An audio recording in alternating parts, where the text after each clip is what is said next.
Halo, selamat malam. Hari ini kita akan belajar tentang getaran, gelombang, dan bunyi. Ini merupakan ringkasannya. Oke ya, kita mulai dulu.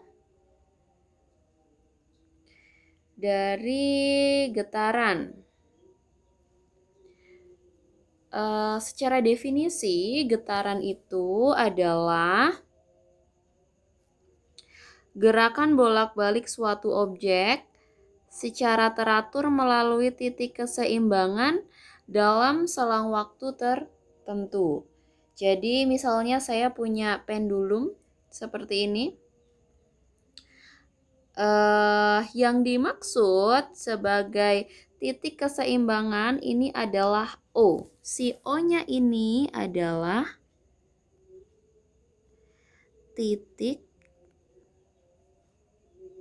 keseimbangan. Si O-nya ini ya. Kita highlight dulu. Kemudian habis itu biasanya yang sering menjadi permasalahan adalah bagaimana cara menghitung satu getaran. Nah, satu getaran itu dihitungnya misalnya nih dalam satu bandul ini kan ada beberapa tahap A, O, P. Kalau satu getaran misalnya kita menggetarkannya dari A, dia harus balik lagi ke A. Kalau kita menggetarkannya dari B, dia harus balik lagi ke B, gitu ya. Itu yang dihitung satu getaran. Jadi, contohnya ini nih. Saya punya satu getaran itu berarti dari A ke O, ke B, ke O, dan balik lagi ke A. Nah, dari A ke O, ke B, ke O, dan balik lagi ke A, itu ada berapa tahap? Itu ada 1, 2, 3, 4. Ada 4 tahap untuk memperoleh satu getaran. Jadi misalnya nih, saya punya kasus dari A ke O ke B itu menghasilkan berapa getaran. Oke, kita hitung bareng-bareng ya. A ke O 1 tahap, O ke B 2. Berarti ini ada 2/4 getaran. Atau kalau misalnya mau disederhanakan lagi, dia menjadi 1/2 getaran. Kemudian lanjut, yang nomor 2, A ke O 1, O ke B 2, B ke O 3. Ini berarti 3/4 getaran. Kemudian yang ketiga, A ke O 1, O ke B 2, B ke O 3, O ke A 4, A ke O 5. Ini berarti 5/4 getaran. Kayak gitu. Nah, ini sangat penting untuk nanti kita mengaplikasikan dalam rumus-rumus. Contohnya adalah mencari periode maupun frekuensi. Masuk ya. Kemudian, di dalam getaran ini nanti kita juga mengenal yang namanya amplitudo. Amplitudo itu adalah simpangan terjauh atau simpangan maksimumnya. Jadi kalau dalam kasus si pendulum yang ini, yang atas itu, maka yang dimaksud sebagai amplitudo di sini adalah titik dari A sampai kebalik saya jadinya. O sampai A, atau bisa juga dari O sampai B. kayak gitu. Jadi simpangan maksimumnya bisa O sampai A, bisa juga O sampai B. Jadi misalnya nih teman-teman ada ada pernyataannya tuh gini. Kalau pendulum A sampai B itu 30 cm, maka berapa amplitudenya? Lah, A sampai B itu kan berarti 2 kali simpangan maksimum ya. Berarti amplitudenya 30 dibagi 2, 15 cm kayak gitu. Kemudian kita juga mengenal yang namanya periode. Apa yang dimaksud sebagai periode? Periode itu adalah waktu yang diperlukan oleh suatu benda untuk melakukan satu getaran penuh. Waktu yang diperlukan untuk melakukan satu getaran penuh. Sehingga periode dapat dirumuskan sebagai T per N, di mana T-nya ini adalah waktu dalam satuan sekon dan N ini adalah banyaknya getaran. Jadi sangat penting untuk kita tahu berapa banyak getaran dari soal yang dimaksud. Oke, contoh soalnya adalah sebuah bandul berayun dan memerlukan waktu 2 detik untuk melakukan getaran dari A, O, dan B. Periode getaran bandul tersebut adalah, kita hitung dulu ya, A, O ke B. Ini kan berarti 1. Oh, ini udah mentok ya. Oke, berarti saya tulis ulang di sini ya. A ke O ke B. Ini kan berarti ada 1, 2. Ada 2/4 atau setengah getaran. Tadi kita punya rumus periode sama dengan T per N. T-nya kita punya 2 detik. 2. Lah, karena N-nya ini dalam dalam pecahan paling aman baginya pakai yang bagi kayak gini.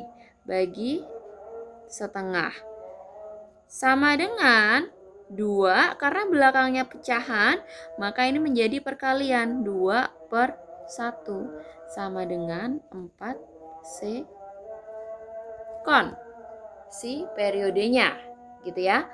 Kemudian lanjut, ada yang namanya frekuensi. Kalau didefinisikan, frekuensi adalah jumlah getaran atau siklus yang terjadi dalam satu satuan waktu.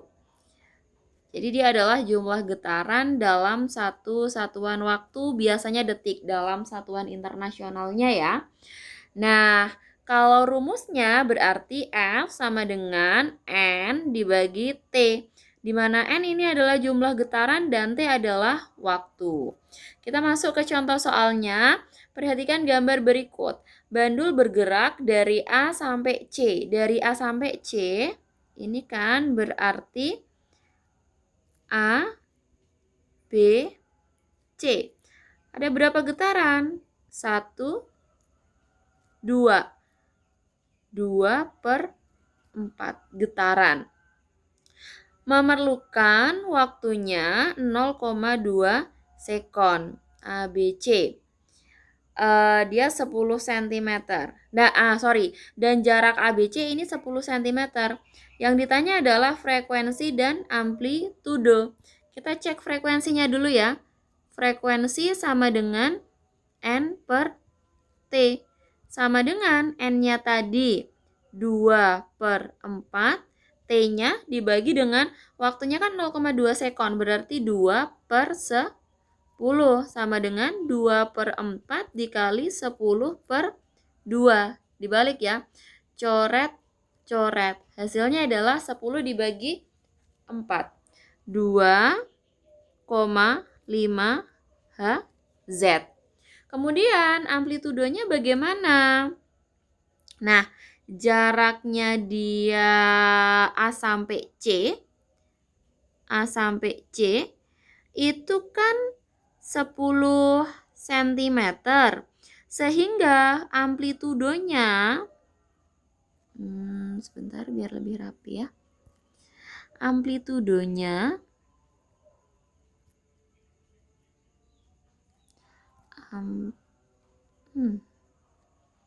amplitudonya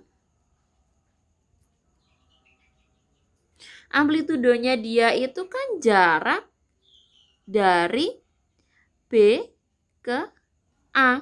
Bisa juga dari B ke C. Sehingga setengahnya doang. Berarti amplitudonya adalah 10 dibagi 2, 5 cm. Atau kalau dalam satuan internasional, dia kan dari cm ke meter naik 2 tangga ya. Berarti 0,05 meter. Kayak gitu. Nah, kemudian ternyata ada nih yang namanya hubungan frekuensi dan periode. Saya tulis di sini ya. Hubungan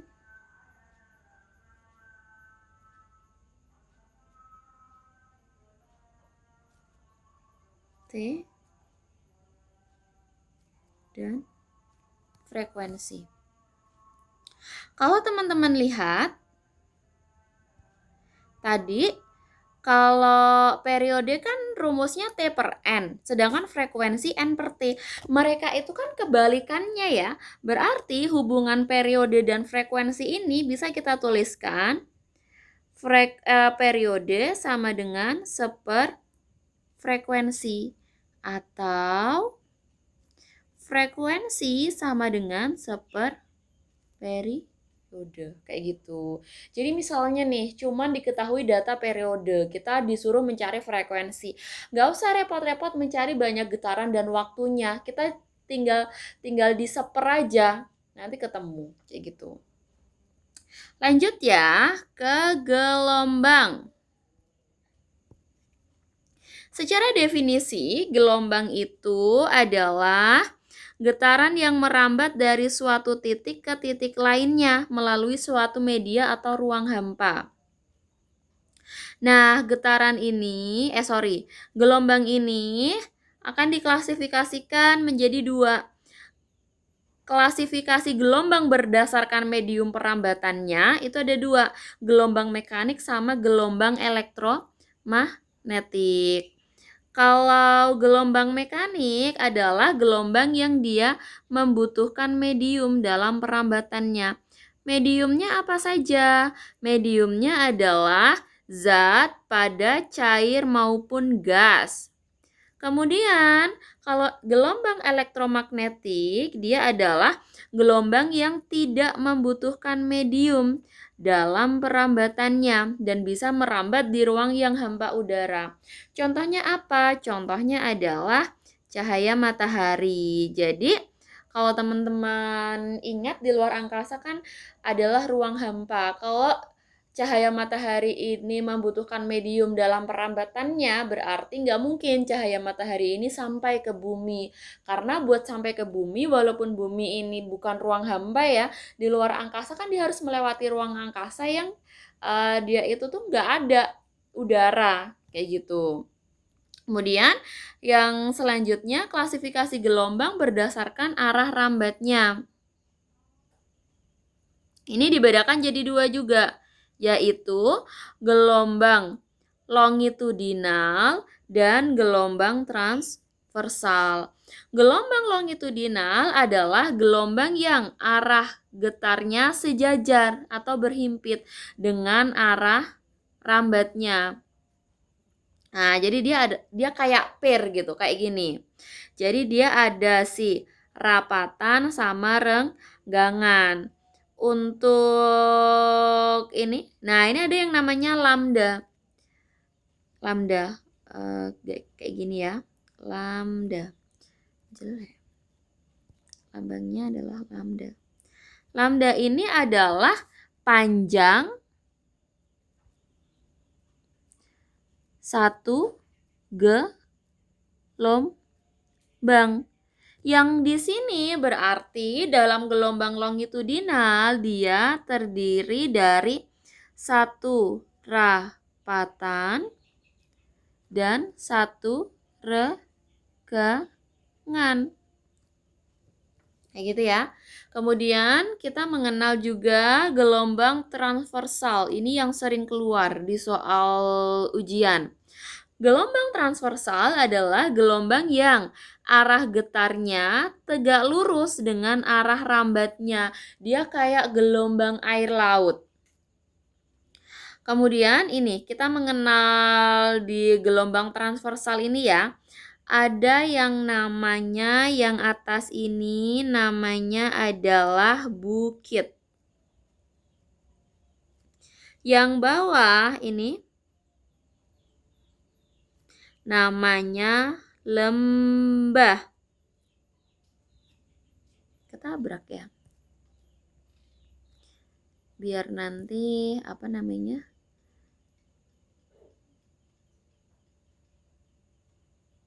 Oke. Biar nanti belajarnya enak.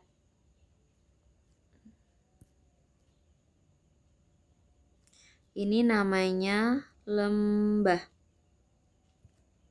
Nah, satu gelombang dia terdiri, kalau pada gelombang transversal ya, tak tulis di sini. Satu gelombang dia terdiri dari satu bukit dan satu lembah. Jadi kalau misalnya cuma ada satu bukit doang atau satu lembah doang, berarti dia setengah gelombang. Kemudian selain itu, kita juga mengenal amplitudo dalam gelombang transversal ini. Amplitudonya gelombang transversal ini adalah bisa puncaknya bukit yang ini, bisa juga dasarnya lembah ini yang min 2. Tapi nanti kalau amplitudo itu dia 2. Min 2 itu cuman negatif itu cuman menunjukkan bahwa dia di dasar lembah kayak gitu. Terus habis itu ada lambda juga tadi, panjang satu gelombang, berarti panjang dari jarak satu bukit dan satu lembah. Nah, lambda ini nanti biar teman-teman gak bingung cara mencarinya, saya akan menggunakan warna lain. Lambda ini nanti mencarinya sama dengan total panjang dilewati dibagi banyak gelombang yang dilewati. Jadi misalnya nih dalam kasus yang ini, dia kan cuman 5 meter. 5 meter ini dia kan terdiri dari setengah gelombang ya, berarti lambdanya saya taruh mana ya?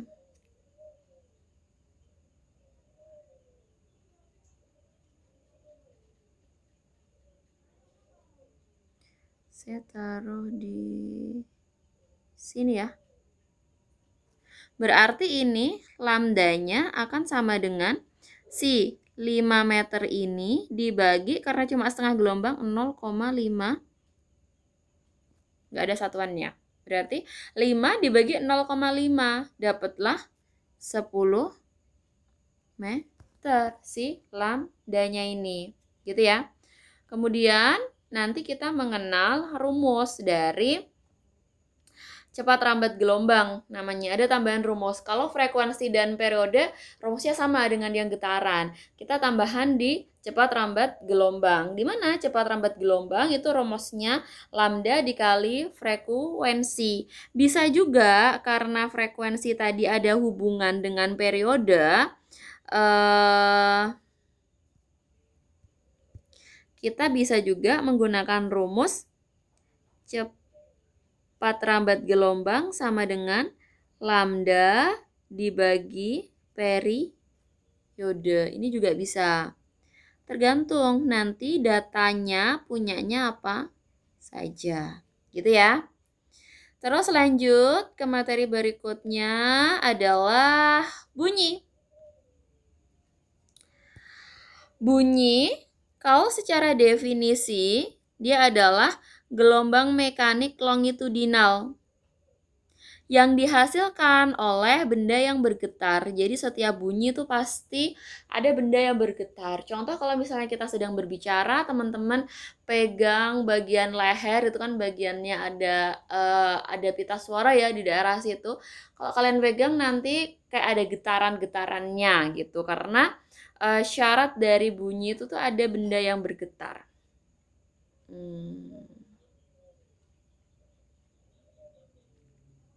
Garing semacam kayak kalau ada bunyi pasti ada getaran gitu kan. Kemudian ada syarat terbentuknya bunyi. Ada 3 syaratnya.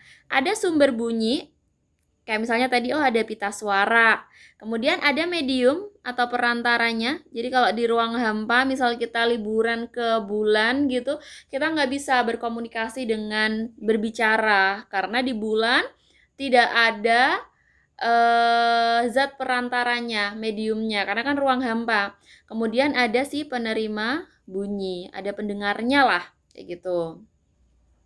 Kemudian ada jenis-jenis bunyi berdasarkan frekuensinya. Ada ultrasonik yang dia ini frekuensinya lebih dari 20.000 Hz. Ada audiosonik yang biasa kita dengarkan antara 20 sampai 20.000. Ada infrasonik. Infrasonik ini yang frekuensinya kurang dari 20.000 Hz. Terus ada jenis-jenis bunyi berdasarkan sifat frekuensinya, yaitu ada nada. Nada ini bunyi yang frekuensinya teratur. Kemudian ada desah. Desah adalah bunyi yang frekuensinya tidak teratur. Terus ada rumus cepat rambat bunyi. Cepat rambat bunyi adalah besarnya jarak yang ditempuh oleh bunyi tiap sekon.